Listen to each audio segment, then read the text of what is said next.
가장 빠른 옴부즈맨 프로그램 그 기록을 모아보는 시간입니다. 시청자 브리핑 시시콜콜 위클리픽. 이번 주 시청자 의견 함께 보시죠.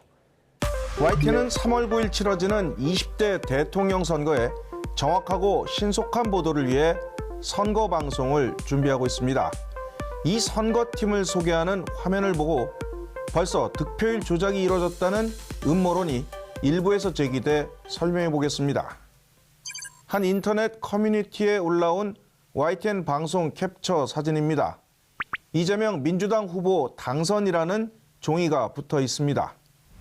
이 사진 한 장만 보고 있으면 충분히 오해할 수 있습니다. 실제 방송된 화면은 어떨까? 선거 방송의 꽃이라고 불리는 개표 방송을 위해 모인 YTN의 어벤져스. 시민데스크라는 이 프로그램은 현재 선거 방송팀이 온갖 상황을 가정해 준비하고 있다는 내용을 전했습니다. 화면을 뜯어보면 윤석열 후보가 서울에서 3배 가까이 승리하고 이재명 후보와 비기는 도표도 나옵니다. 또 심상정 후보까지 3명이 모두 35%씩 득표해 100이 넘는 부조리한 숫자도 보입니다. 모두 무작위로 넣은 것입니다. 국민의힘은 이에 대해 YTN이 이재명 후보의 당선을 확정하고 개표 방송을 준비하고 있다는 성명을 냈습니다. 터무니없는 주장입니다.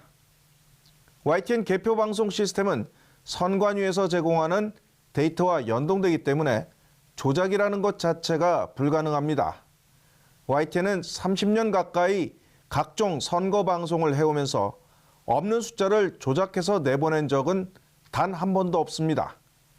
비록 지나가는 화면이지만 오해를 줄 수 있다는 지적을 겸허히 받아들여 일단 프로그램 동영상을 내리고 다시 편집해서 올렸습니다.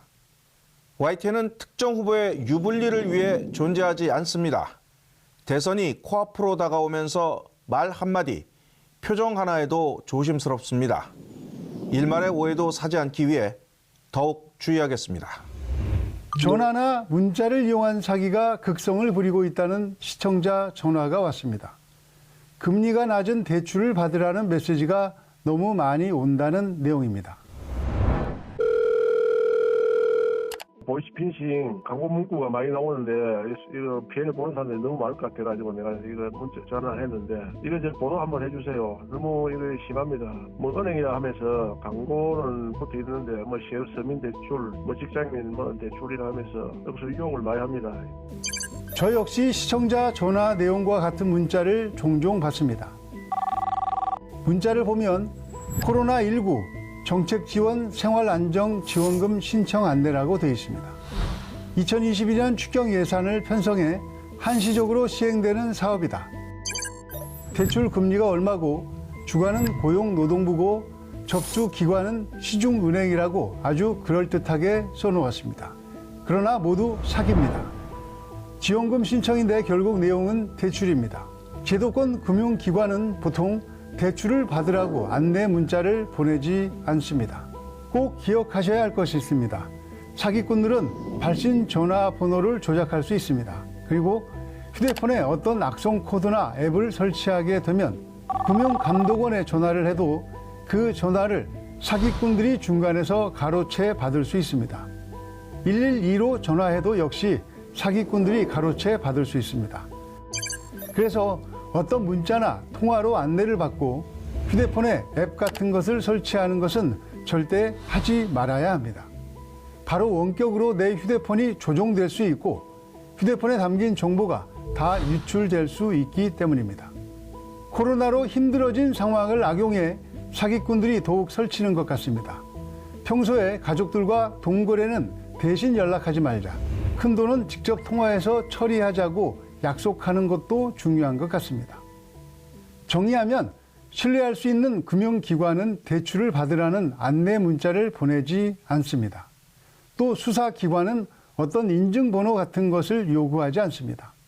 돈을 보내라는 것은 무조건 의심하시고 휴대폰에 확인되지 않은 무언가를 설치하는 것은 절대 금물이라는 것 꼭 기억하셨으면 좋겠습니다. 코로나 사태에 관련해서 언론에서는 PCR 검사를 왜 정부가 항원 검사로 바꿨는지, 또 PCR 검사를 확충하려면 어떤 조건이 필요한지, 현재 PCR 검사를 진행하는데 얼마만큼의 비용과 인력이 필요한지 등 자세한 것을 보도해 주셔야 된다고 생각합니다.